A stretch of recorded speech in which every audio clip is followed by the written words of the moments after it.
Does this get recorded? I'm recording it right now, yes. Okay. People are entering the room. We'll begin in a moment. Welcome. Sure. Yeah.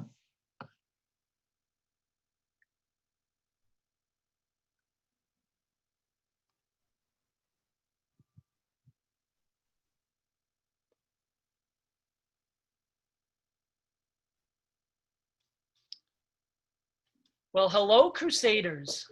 I'm Tom Cadigan, Associate Director of Alumni Relations and a proud member of the class of 2002. Wherever you may be zooming in from, I want to welcome all alumni, parents, students, and friends to today's Holy Cross webinar event. And based on the response, this interesting topic is hitting home for many of you, a popular one. I even have a Gryffindor scar at the standby, so I'm ready. Before I introduce our wonderful faculty presenter, I have some brief housekeeping notes. We'll be together for just about an hour. Father Reiser will start with some prepared remarks, and then we'll take questions from you for as long as time allows. You're welcome to submit questions at any time throughout the webinar using the Q&A function located on your toolbar. I also encourage you to use the chat function also on your toolbar to communicate with your fellow participants and Harry Potter fans. Now, some words about our presenter. We are thrilled to be joined by Father William Reiser, Professor of Religious Studies at Holy Cross. Father Reiser holds a PhD from Vanderbilt University and specializes in New Testament theology, Christology, and Christian spirituality.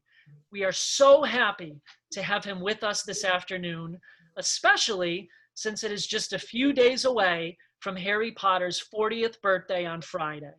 So thank you for joining our presentation, Defense Against the Dark Arts. And now it's my pleasure to turn things over to Father Reiser. Welcome. Well, thank you very much, Tom, for that wonderful introduction. It's great to be here. This is a new experience for me doing a webinar, so I hope it goes smoothly enough. I might get jumbled in my thoughts and my words because I can't back up the same way you can in the classroom. Well, yeah, I suppose I can, but it's quite different. It's like preaching to an empty church. I can't see anybody, so just bear with me as we do this. We're going to see some clips from the films. We'll see some slides, and I've got some comments to make. There's basically a couple of things I want to do. First of all, I want to explain what the Defense Against the Dark Arts course is about. Secondly, some of the defenses against the dark arts that we talk about in the course. And thirdly, I want to talk about the importance of hope and the relationship between hope and imagination. The idea is that imagination is the place where stories live, and stories are the vehicle for our hope. So that's how we're going to do it this afternoon. You might remember that the motto of Hogwarts is never tickle a sleeping dragon. It's I think you can figure out pretty quickly why not. You don't want to wake up a dragon. Well, when you do theology, in some ways you're getting close to tickling a dragon because you start to ask questions, deep questions, profound questions about life, about where we come from, about where the world is heading. And the more you probe, the more you find that there are no firm answers. There's beliefs, but what are the beliefs based on? And so sometimes doing theology can be like tickling a sleeping dragon. You got to be careful. In the end, you want to be able to defeat the dragon, but that dragon is meaninglessness. And somehow meaninglessness, the absence of hope, is one of the great threats of our time. So that's just to set the stage. The course began a couple of years back, a couple of semesters, well, 5, 6, 7 years now, I guess. I began teaching this because some students were interested in the books. They knew I was interested in the books and thought there might be a way of doing a course in theology with these books. And indeed, there is. We try to work that out. I think there is. Because underneath in the books, there are a variety of topics, questions, themes, if you like, that are really religious, philosophical, theological in nature. And so I'll review some of those in just a moment. Like any book, any novels, you have to suspend your belief a little bit, and then enter through the portal of imagination into the story. And that's exactly what happens with Harry Potter. It's also what happens with the gospel story. How we move from Harry Potter to the Gospels, well, maybe towards the end we can see about that. But at any rate, you have to enter a portal. And once you cross into the portal, the world inside the imagination becomes a very real kind of world. We know it's fiction. We know it's not the world that we live in from one day to the next, but it's also a world that many people would love to be able to live in, if only it were true. If only we could get a letter from Hogwarts saying that we had been admitted to the school. Now, if you notice on the screen, and there we are, there's the School of Magic, 2 schools of magic perhaps, but somehow you got to get the letter. We want the letter, you get the letter, and you go in and you enter the portal. I'd like to we'll look at a couple of clips that kind of illustrate what the portal is all about. The first one is from the Ministry of Magic in Fantastic Beasts. It's when Newt Scamander is brought in before the ministry. And then we'll look at another one also involving the Ministry of Magic. And in both cases, what we're seeing is how we're moving into a different kind of world. And it's a world where the imagination now gives us freedom to enjoy it and to begin to say, I wish I could be there too. Tom, do you have that one? I do. I'm just pulling it up right now.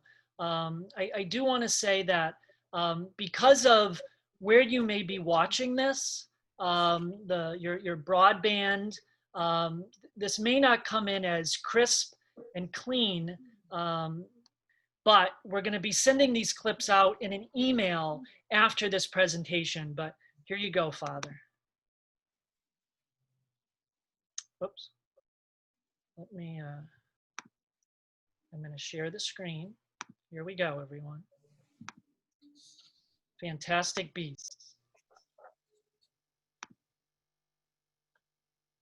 What are you, some kind of investigator? At least tell me you took care of the no match. What? The no match. No magic. The non-wizard. Sorry, we call them muggles. You wiped his memory, right? The no match with the case? This is Section 3A, Mr. Scamander. I'm taking you in.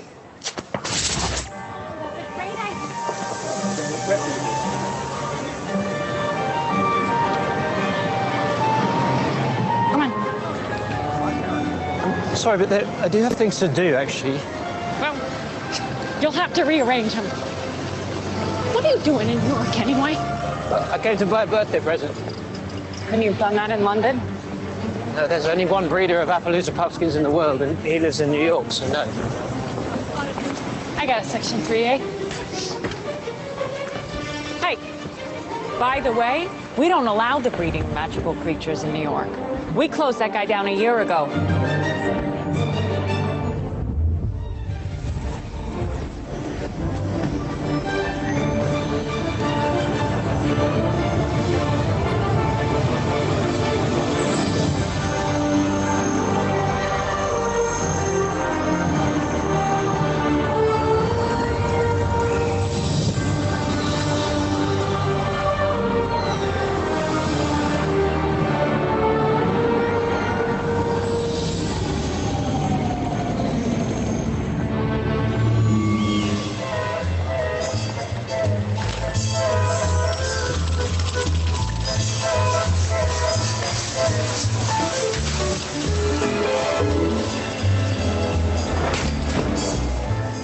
Hey, Goldstein.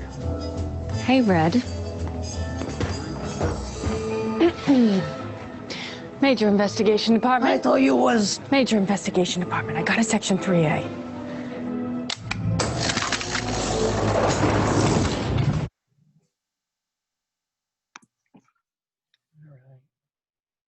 Am I back on? You're back on, Father. All right, I'm back on here. Well, that's the first one, and it's an introduction to an enchanted world. That one is 1920s New York, and if some people here on the webinar are working in New York, my guess is, unless you're a wizard, you probably haven't noticed the building, but there it is. Okay. Once again, once we get into the series, we cross through a portal. Is the world that we live in from one day to the next an enchanted world? I don't know. Would we want it to be enchanted? Yes, I think we would. Deep down, I think most of us would love to live in an enchanted world. How do you enchant the world? That's a good question. To quote, I was looking at Moonstruck the other day, and Cher says, "A miracle, this is modern times. There isn't supposed to be miracles no more, you know." Well, we're at an age where the possibility of magic, certainly no, the mind says that's not true.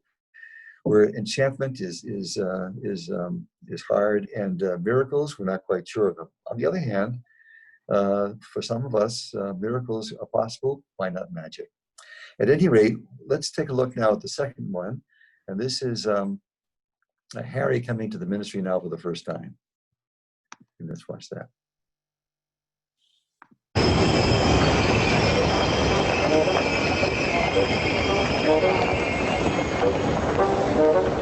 Trains, underground. Ingenious, these muggles. Severe delays. Enhanced concession arms. All obstacles are running well.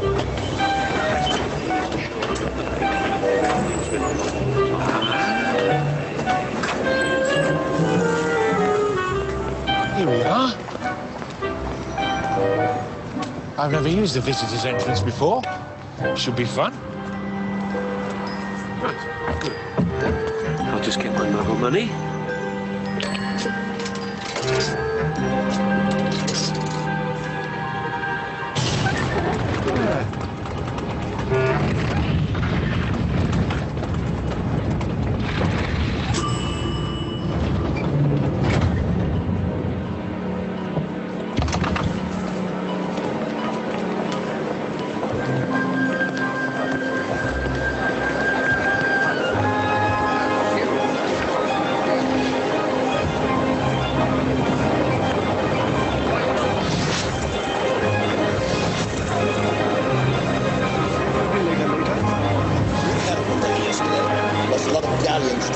Daily profit, ladies and gentlemen. Anybody for daily profit? Double door. Is it daft or is it dangerous?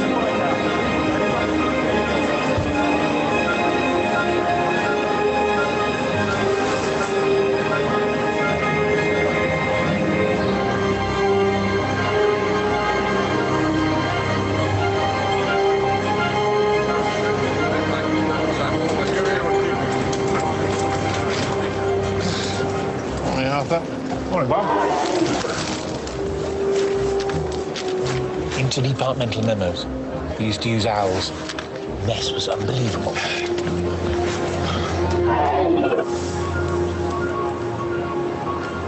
Merlin's beard. Thank you, Kingsley. They've changed the time of your hearing. When is it? In 5 minutes.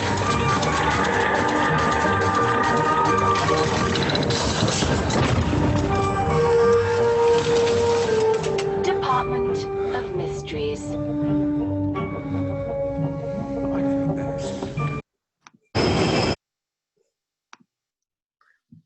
And there we are. I forgot, I suppose you probably noticed I've got the owl over here. If you look carefully enough, you can see maybe in the distance that room that wants to get out the window. It's not a bad thing to have if you're quarantined, because you can slip out, nobody even knows you're gone. See, but it's over there in the window. And not that just in case the technology fails, I thought I'd come armed with a device that might in fact make it possible for us, Tom, to keep on going, even if Zoom fails us. Defense against the dark arts. Well, maybe defenses against the dark arts is a better term. It makes us think, first of all, who are these teachers that are running the courses Defense Against the Dark Arts? And just as a quick review, we've got Quirrell, of course, and Gilderoy Lockhart from the first two films. We remember those as our teachers. There's Remus Lupin and Alistair Moody, one of my favorite characters, also dark arts teachers. Dolores, a lovely, lovely woman, great teacher at Hogwarts, and unforgettable. And Harry, because in the same film, in that, if you remember, in the same series, in the same book, Harry becomes the Defense Against the Dark Arts teacher for Dumbledore's army. And then we have Amicus Carroll. He shows up in Deathly Hallows as a dark arts teacher. He's the one that gets the students to start practicing these unforgivable, some of the curses, the Cruciatus curse, for example, on their fellow students. And we have someone who wanted to be the dark arts teacher, but never was able to get that position. There he is. There's Severus Snape. And finally, the practitioner par excellence of the dark arts, and that is, of course, Voldemort himself. So they are the ones. Now, as we think about those teachers, we have to think about what are the dark arts. Well, the dark arts are all those things that they include the unforgivable curses, of course, but all the things which destroy human beings individually, as communities, as families, as communities, even as a culture or a nation.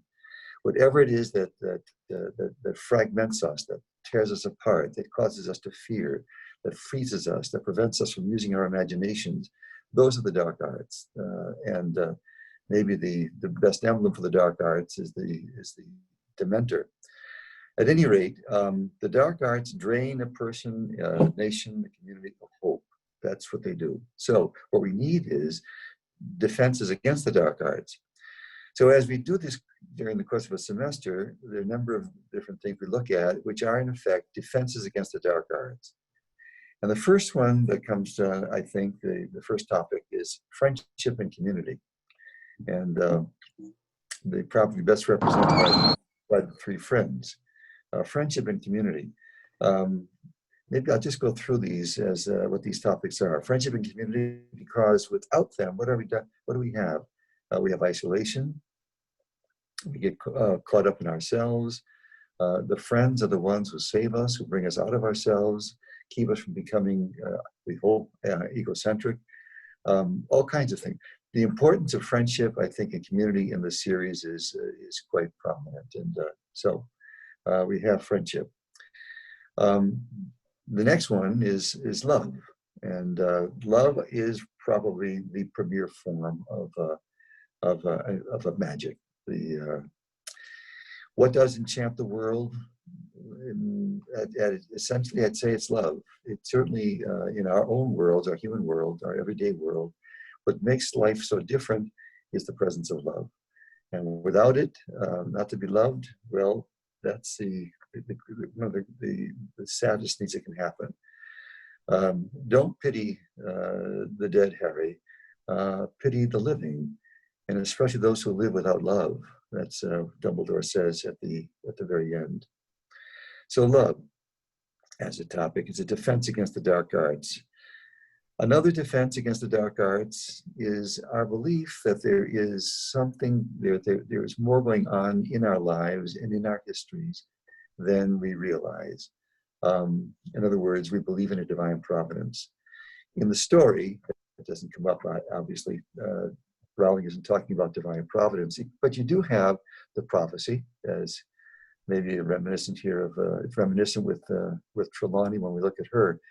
But the sense that somehow there is deep down another plan at work. That prophecy was one of the two that she made that's correct. So what's going on? And why is there magic and in the first place? Well, that's never explained. That's kind of have to buy into that when we read the books. But believing in divine providence for us becomes also a defense against the dark art.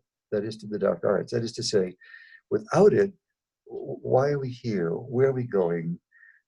Ultimately, how do we find purpose in our lives? And it seems to me that believing in divine providence, a sense that God's also involved in our stories is very, very important. And it becomes, that belief becomes a very important defense against the dark arts, the dark art of hopelessness and despair, of meaninglessness, of getting lost, divine providence. At any rate, that topic is triggered by the presence of the prophecy in the series. So we have that. Another defense against the dark arts is forgiveness and reconciliation. And I think in one of these, if you look at that one little scene there, it's a slide of Severus Snape. That's when Harry is talking to him just before Snape dies in the Deathly Hallows. And we have to imagine that at this point, Harry must be feeling all kinds of things inside. As he looks at Snape, and then later also it goes into the Pensieve. There is certainly a moment of reconciliation and forgiveness that takes place, a healing that must take place. And as we know from the end of the story, it's going to lead Harry to name one of his children, include Snape as one of the names of one of his sons. The other scene is Percy and Molly, and you remember it's much more dramatic, I think, in the book than it is in the film. But in the book, the way in which Percy comes around and apologizes to his family and makes up for the family, and is finally reconciled with his brothers, his mom and his dad. So another defense against the dark arts is forgiveness and reconciliation. People who cannot forgive, people who cannot find it in themselves to become reconciled, to hold on to resentments, they're plagued. It's like having a dementor. They're plagued by it. It robs us of something, of our peace of mind, a peace of soul. And so this becomes a defense against the dark arts. Another defense against the dark arts is a sense of enchantment and wonder, the mystery, magic, and the supernatural. Here it's a sense, maybe a scene that captures that, and that is Harry riding Buckbeak. But it's all about wonder. And if I can, I'd like to, I've got a little quote here that I wanted to read from Charles Taylor, if I can get my hands on it here. And it's a quote in which he talks about the importance of wonder. So I'm just going to turn to that if I can. Let's see here. And here's what he says. Charles Taylor is a Canadian Catholic philosopher. He says this, and I'll try to read it slowly and carefully. Having come to sense how vast the universe is in time and space, how deep its microconstitution goes into the infinitesimal, and feeling thus both our insignificance and our fragility, we also see what a remarkable thing it is that out of this immense, purposeless machine, life and then feeling, imagination, and thought emerge. Looking at the universe and the story of the universe, and then how we come into the picture, how can you not be overcome by wonder, a sense of wonder about the world, our capacity to be amazed. So another defense against the dark arts is this capacity for wonder and amazement. It keeps us just a little bit off balance, lest we think we know everything, we have all the answers. There's just something about the universe. When you come to the edge, you'd say, oh God, this is extraordinary. So the sense of wonder. Another thing that we have to consider, again, it's to defend ourselves against the dark arts, is where evil comes from. Dark magic. There we have it. It's just a symbol of Fenrir Greyback there. How do we defend ourselves against evil if we don't understand where it comes from, both in ourselves and in the culture that we live in, that we're part of? If you don't understand it, then evil is there, and it cannot really be properly, it can't be addressed, I don't think. Where does it come from? And this is very important in the series, because the series deals with evil at its worst. It's about ethnic cleansing. about racism, about empire and privilege. Those are the dark forces that have to be. That's the dark magic, the dark forces that have to be overcome. And at the end, we're hoping and praying that that's what will happen in the books. Okay. Another defense against the dark arts is remembering. Here is Severus teaching Harry, trying to teach Harry to practice occlumency. Occlumency because the Dark Lord wants to invade people's minds, gets inside and begins to twist and destroy. So we've got that. I want to say one more word about it.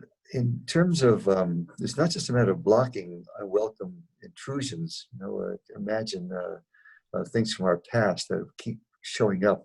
How do you block yourself against those things? And Ignatius says, sometimes when you're feeling good, remember the times when you weren't feeling so good. When you're feeling in bad times, remember the good times. We have these strategies that we adopt, we adopt over time to once again, to prevent ourselves from being paralyzed by thoughts, tendencies, and so forth that really are not helpful to us and will cripple us or paralyze us. But there's not just occlumency. Another device that Rowling has is flesh memories. And if I can just for a minute, there's a couple here. There's Harry's scar, of course, which is the most prominent of the flesh memories. And then there's another one on his hand, and he got that from Dolores Umbridge. And then at the bottom, the snitch, which carries flesh memories. Why is that important? Because scars are important. Scars are important, and we all have them. The scars are reminders. The reminders of where we come from, the reminders of hurts, the reminders of being healed. Scars can be very important. Reminders of our being mortal, of our being human, of our capacity to suffer, and also our capacity to be suffering with others as well. I think one of the idea of flesh memory. Well, our bodies are full of memories. Certain kinds of certain touches evoke memories, tastes evoke memories, sounds evoke memories, sights and colors evoke memories. Certainly the scars evoke memories, and sometimes we carry other kinds of wounds for our lives, and those are very important to us. They're part of our history. In the Christian world, I just want to look at this for a minute, there's also a flesh memory which is profoundly important. And here it's represented by a cross from Latin America, very grotesque. But this particular, the cross is for Christian imagination, the Christian story, kind of the premier flesh memory. It's not just a memory of the suffering of Jesus, it is that, but it's also a reminder of the suffering of the countless victims, most of whose stories are forgotten. People don't even remember them. But for the Christian community, how can you think about this one without thinking of the many? And so within the Christian story, the Christian universe, the Christian imagination, the crucifix, I think, becomes the flesh memory par excellence.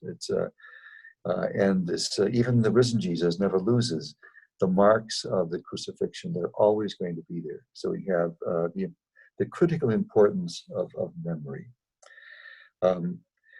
Also in the series, another defense against the dark arts is the way in which, through the series, what Rowling is doing is instructing readers, teaching readers, reinforcing for readers the importance of moral imagination, of learning things like empathy and respect and patience and endurance and loyalty and friendship and so on. There's a schooling of the moral imagination that occurs here as well. And if I can, I'm just going to read one little thing here that I have in my notes. I wish I had all these things memorized, and it was this one. For many readers, the Harry Potter series has been more than an entertaining story about young people coming of age. The series has become also an engaging affirmation of the values of compassion, selflessness, and sacrifice, all held together by the energy that hope gives. We want Hogwarts to be real, but then we tell ourselves it is a product of fiction. Yet what is it about Hogwarts exactly that we want to be real? Is it the magic? I don't think so, but it is the sense of an enchanted world.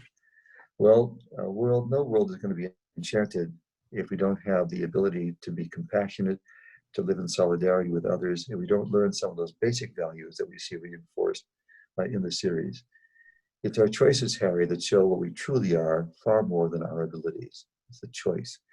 And all through, that gets the reader thinking, what are the choices that we've made? Another topic that we need to think about is death. Okay, in terms of a defense against the dark arts, when we don't think about our own mortality, it seems to me we leave something undone, some unfinished business. We're going to be afraid, we'll be nervous, apprehensive, because it always hangs in the background. And so the series provides an opportunity for us to think about death. People die in the series. That happens in the very first book with the death of Harry's parents, of course, and it becomes more and more a part of the series as the books progress. In the end, we have to think about what Dumbledore says. I think we have that. After all, to the well-organized mind, he says, death is but the next great adventure. And this is if I can, I just want to read one thing too from the Order of the Phoenix, in which Dumbledore is talking with Voldemort. He says, we both know that there are other ways of destroying a man, Tom, Dumbledore said calmly, continuing to walk toward Voldemort as though he had not a fear in the world, as though nothing had happened to interrupt his stroll up the hall. Merely taking your life would not satisfy me, I admit. There is nothing worse than death, Dumbledore, snarled Voldemort. You are quite wrong, said Dumbledore, still closing in upon Voldemort and speaking as lightly as though they were discussing the matter over drinks. Harry felt scared to see him walking along, undefended and helpless.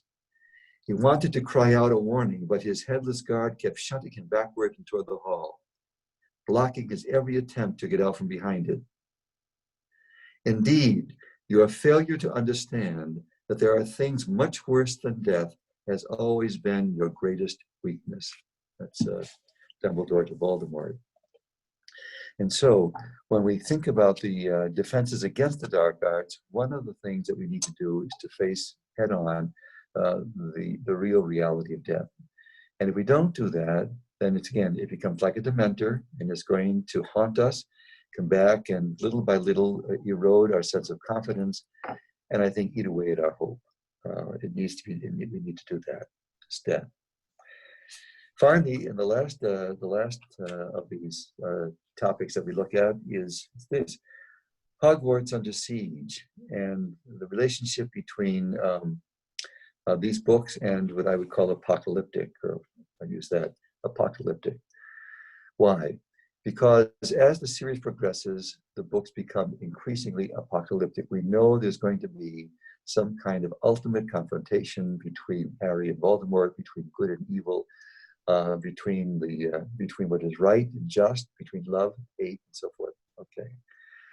So the books become increasingly apocalyptic. And if we can, there's a little recording here that might, in fact, help us into the next idea. Go ahead, Tom. Okay. This is These are dark times, there is no denying. Our world has perhaps faced no greater threat than it does today. But I say this to our citizenry. We, ever your servants, will continue to defend your liberty and repel the forces that seek to take it from you. Your ministry remains strong. That's from the movie, of course, not from the book itself. As the story unfolds, it becomes grayer, darker, more menacing. We learn more about Death Eaters, Horcruxes, Dementors, and Fury. Death is in the story from the outset, of course, starting with the murder of Harry's parents, as I just said. But then it turns increasingly vicious. It moves towards ethnic cleansing, muggles versus wizards, mudbloods versus purebloods. Voldemort represents evil at its worst, and it has to be combated. In this sense, the Harry Potter universe approaches apocalyptic in the classic sense, the foreboding sense of a colossal battle between good and evil, and at the same time, the driving sense of hope that dark magic can and will be defeated. What leads us to believe that good will triumph in the end? Well, that's entirely up to Rowling herself. She's the author, and she alone can determine the outcome in the books, of course. In real time, that is to say, in our own time and place, do we share Paul's conviction that all things work together for the good of those who love God? Does our story, the human story, have to have a happy ending? Who's writing the story? In the books, it's Rowling. Who's writing our story? When we look at our perennial capacity for war and conflict, the impending climate catastrophe which is ahead of us, our frightening vulnerability in the face of a rogue virus, which is, I think, got all of us on edge, we have good reason to wonder what grounds our hope. Do we have our heads buried in the sand? When will we hit the tipping point and as a culture slip into the deep hole of dystopia when it all falls apart? We hope and pray that this will not happen, of course, but what then do we do in the meantime? What is our response? And here is where we stand before a portal. The imagination must not be allowed to surrender to despair. If we do, it's all over.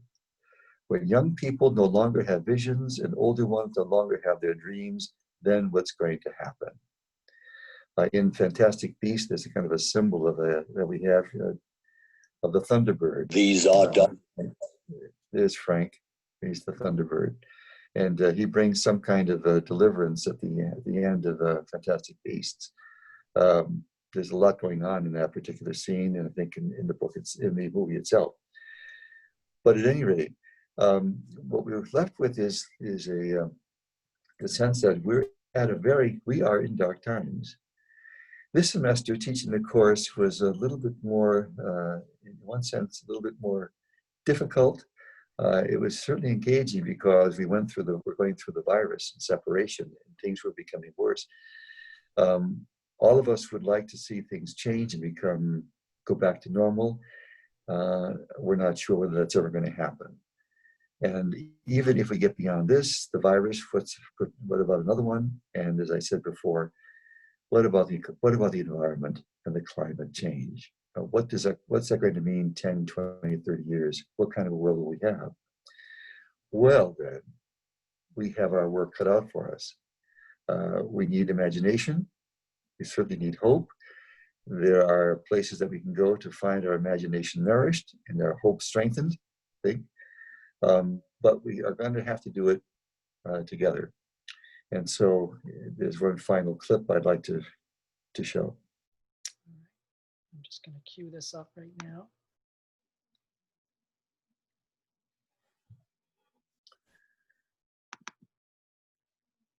We don't combat the dark arts alone. Here we go.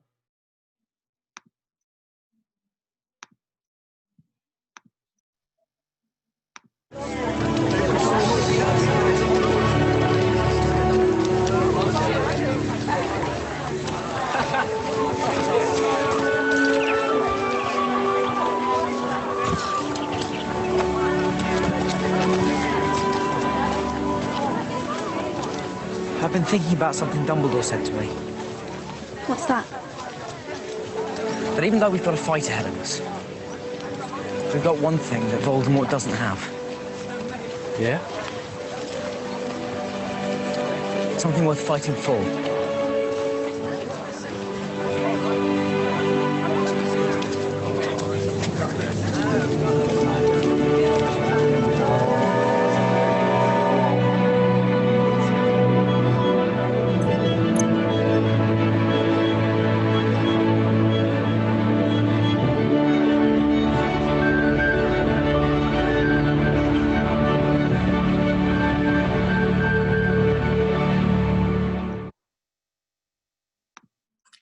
something worth fighting for. And with that, mischief managed. All right. Let's see. Okay, Father. Well, thank you so much, Father, for You're all welcome. of this. And again, if any of you have questions, please submit them. A number of you have done so. We're going to pause here for a second to give you a chance to submit any other additional questions that you might have. But Father, this has been both folks who submitted questions in advance and for folks during the presentation today. There's been a number of folks who want to know, do you have a favorite Harry Potter character in the series? And if so, who is it and why? Well, that's a good question. You know, I joke when I've joked a number of times that if I could be one character for a day, I would love to be Mad-Eye Moody. I don't know why, but not Mad-Eye Moody as Barty Crouch, but it'd be kind of fun, you know, the rolling eye and stuff like that. But seriously, I don't know. Do I have a favorite character? I feel like I know each of the characters now in a way. I don't know if there's any one that would stand out and say that that's the character I would like to be. I mean, I love the characters, and I think all of us, once we saw the way in which that Severus Snape's memories come up in the Pensée, I think all of us found ourselves changing our minds about Snape at the very end.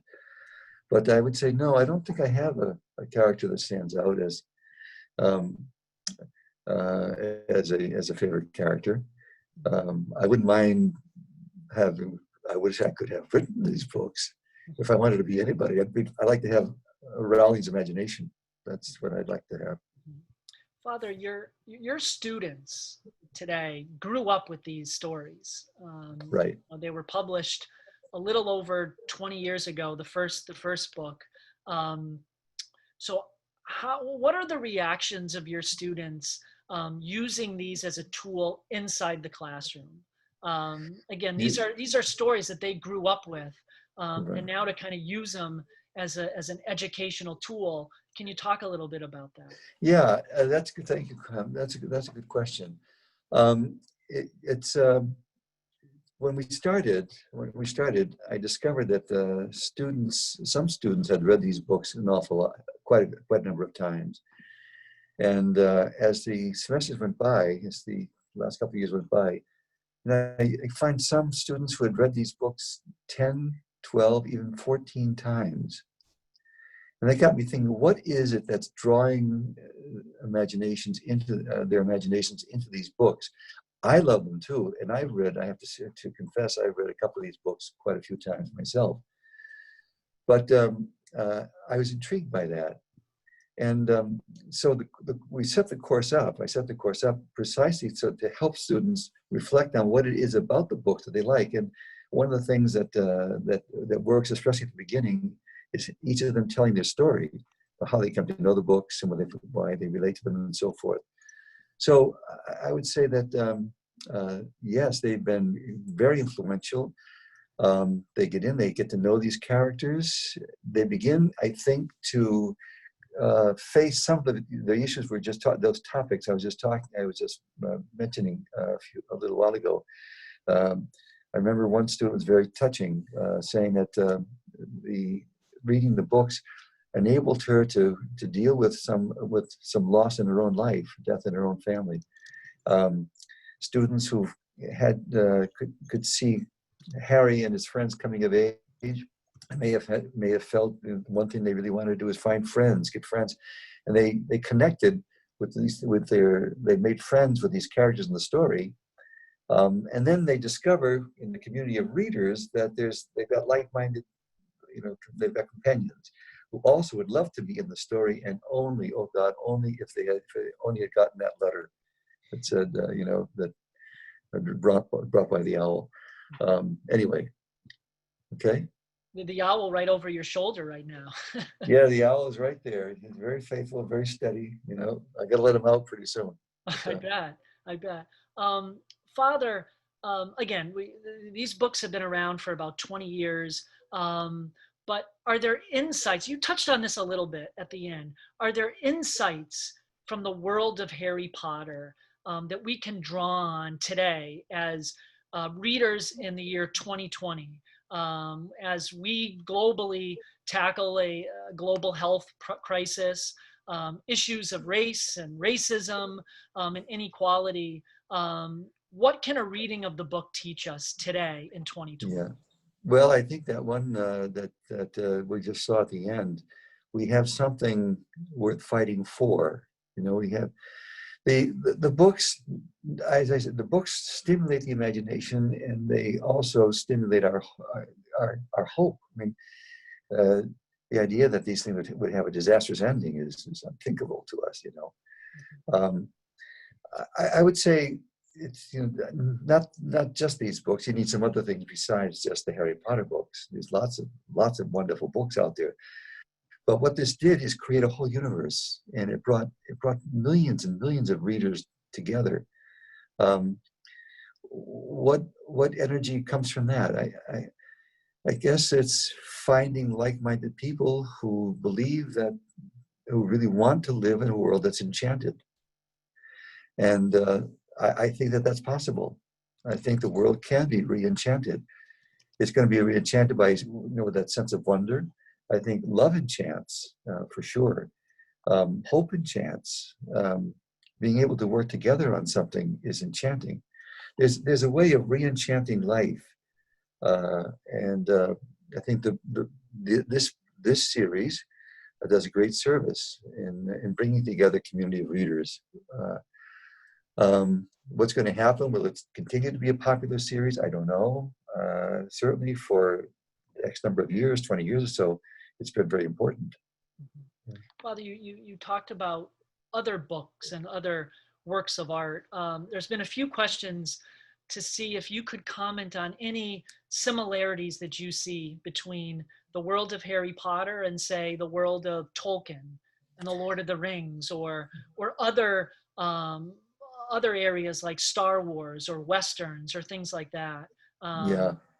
Any comment on that? I wish I I was more literate that way in terms of films and books, that I could answer that. I think there's an obvious comparison with Tolkien, and I love Tolkien. I like the Lord of the Rings very much. I remember reading that and being enthralled by it. When I compare it to this series, though, I'm saying, there's too many battles. It's all the way through, you know. It's apocalyptic from the very start. It doesn't start. You don't get the character development in Lord of the Rings that you get, I don't think, throughout Harry Potter. The kids grow up they're growing up, and so you start off reading these books, you grow up with those characters. It's relatable. Are there other things? Yeah. Star Wars, I certainly was into Star Wars. I saw the first Star Wars movie. This is a terrible thing to say, probably, but I saw the first Star Wars movie 27 times in the theaters, which is awful, you know, extraordinary, in theaters. But it just caught my imagination that there's a different kind of world, and that scene of Luke looking up and seeing the second moon there, whatever it was. At the very beginning, that there is something else going on in the universe that just fascinates me. And the same thing is true when I read the Harry Potter books. It makes me think about what else is going on, you know. Now, as somebody who's doing theology, I would say, well, I'm not the first one to discover this. It's in the Psalms. I mean, it's in our scriptures. There's another story. There's a story that we have to tell. We need to learn. There's another story. Yes, there's two stories, and that would require a separate webinar, I think. But there's two stories that need to be seen together. There's the Christian story, and there's the story the universe is telling. There's another story which is unfolding, and as we become, I hope, more and more sensitive to that second story, the story that the universe is telling about itself, we might find once again our sense of enchantment and wonder are really growing and being nourished. Go ahead. There's been a few questions about J.K. Rowling, the author. You know, she's been in the news recently with some controversial statements. It's not the first time she's been in the news. As a reader and a lover of the Harry Potter series, do you find a disconnect between, say, sometimes the author and the work, or vice versa, or can you separate that? Well, that's a good question. That's a very good question. Yes, you do. I think you have to separate them. One of the things we talk about is whether or not Fantastic Beasts and the Cursed Child belong in the canon. Are they part of the series? You know, that's one thing. And to what extent are they there? Are they outside the canon? Are they non-canonical? That's a question. But the other one is, what happens after she writes it? Well, I know this is me, but once the book is written and is published, the book stands on its own. So if she comes back and tells you something about a character that she had thought about, that's fine. She could have all her thoughts about the characters, but it no longer belongs to her. It belongs to the reader. Mm-hmm. And so I do not connect, you know, some of the things that she might say later. I wouldn't connect that with that's altogether different. You know, that's a little different. I like to hear what she has to say, but the books stand on their own. Mm-hmm. Right? That's it. Are there any gospel passages or biblical connections that you see as you read the book, or that you've unsurfaced in your mind as you've taught this course? Well, I mean, yes. I mean, there's an awful lot here, Tom.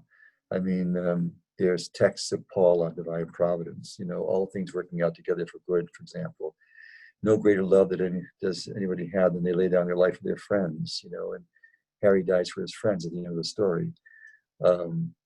There are two scriptural quotes in the book, if you remember, at Godric's Hollow in the cemetery. You find these on the gravestones.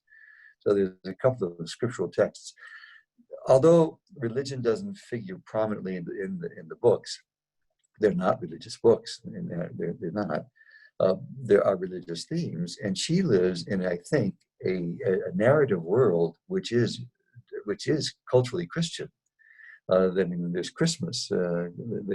Harry's got a godfather. You know, there's church. You see pictures of a church, say in Godric's Hollow as well. So I would say, yeah, there are scriptural texts that come to mind when we talk about forgiveness. There are many kind of allusions there. And during the course of a semester, we point some of those out. Many of them. Mm-hmm. Yeah. What would you say to someone who does not believe in the embodiment of evil? How would you respond to somebody, kind of in light of what we're talking about in the Harry Potter series? If I understand it right, in embodiment in the sense like a Voldemort? Correct. Or evil in embodiment in a person, in a concept, in a thing. Oh, do you mean like a devil? Correct. Like yes. Yeah. Well, I think that the trouble there, this is not an easy question for some people, but I would say an easy thing to talk about with some people. However, I think to some degree our understanding of the devil, to a large degree, and Satan has been mythologized. In other words, the character, the Satan character, even in Scripture, undergoes a change until we come to the end, and we've got the demon, which is more like Voldemort. If you're asking me, do I believe that there's a real Satan? I think that's a different kind of question. I'd say, in terms of I'd find that I find that a very hard thing to say yes to. You know, evil is certainly real. There's no doubt about that. And where it comes from, we have to think about that, why it's there. Does it mean that there's some kind of cosmic energy, cosmic force that is out to destroy us? Well, if you say that, you also have to figure out, well, do you believe in God or not? And the question isn't, to me, is there a devil, but is there a God? That's the portal that we have to cross. If there's no God, then there's no hope has nothing to stand on. If there's no divine mystery in the background, then we're all lost. I mean, ultimately what we're doing is doing the best, is trying to survive. I don't think that works. But in order to get there, you have to go through a portal. And that's it. I mean, in the gospel stories, it's like Jesus saying, follow me. That's an invitation to go through a portal. The faith community, now again, there's a lot of work we have to do, but ultimately for the faith community is, can we help people to see that there's no way around the portal? And that's not simply a matter of accepting a doctrine or an idea. There's something you have to do. There's a step you have to take. You've got to walk through that door, cross the portal, and that's it. Yeah, you have to make that option. I'm not sure that that's. So I'm turning it around and saying, no, I think the more important question is, do I believe in God?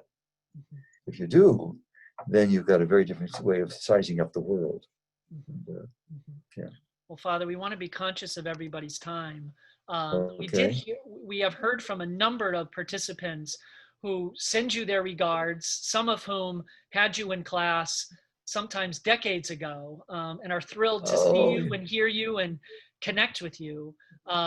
So I guess we'll just end with this question. Have you been hooked on the Harry Potter series since the beginning?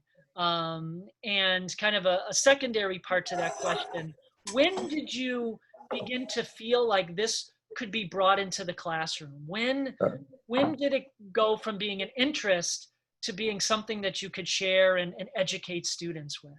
Oh no, that's a good question, Tom. Number one, I thought the whole thing was preposterous.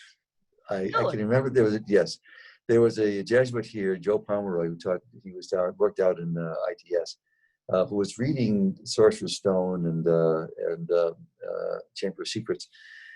And I said, what in the world are you reading those for? He says, have you read them? And I said, no. He said, then you're not one to ask.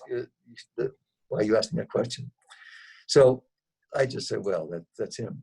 It wasn't until I saw the first movie. And it was in the first movie where you realize there's another world out there besides the world that you see every day. And then at one point, there's a portal that gets crossed. And I was hooked. So I started reading them. Okay, so I read them and I just thought they were fantastic. So Father Pomeroy was right. He was right. They were fantastic. Then the way into getting this into the classroom was because the students themselves. And I'm looking at right in front of me. I needed to have some visual here. The picture of the seminar the first time I taught it, and there they are. There's about 12 students there, and they're all smiling. But if it hadn't been for them, I wouldn't have done this. They were the ones. I said, you come up, if you can get enough kids together to want to do it, I'll do it. And so it's because of students that we floated the course. Wonderful. Well, Father Reiser, thank you for sharing. You're welcome. Thanks, Tom. Thank you. And your time and your knowledge with us today. It was wonderful, absolutely wonderful. And we're hearing from some people saying, well, time to go back and reread the books or rewatch the movies. Yeah. We hope to continue offering more of these webinars for alumni, parents, and friends throughout the coming months. So stay tuned for notices on future dates and topics. But in the meantime, have a great rest of your day. Thank you all for joining us. Terrific. Thanks, Tom.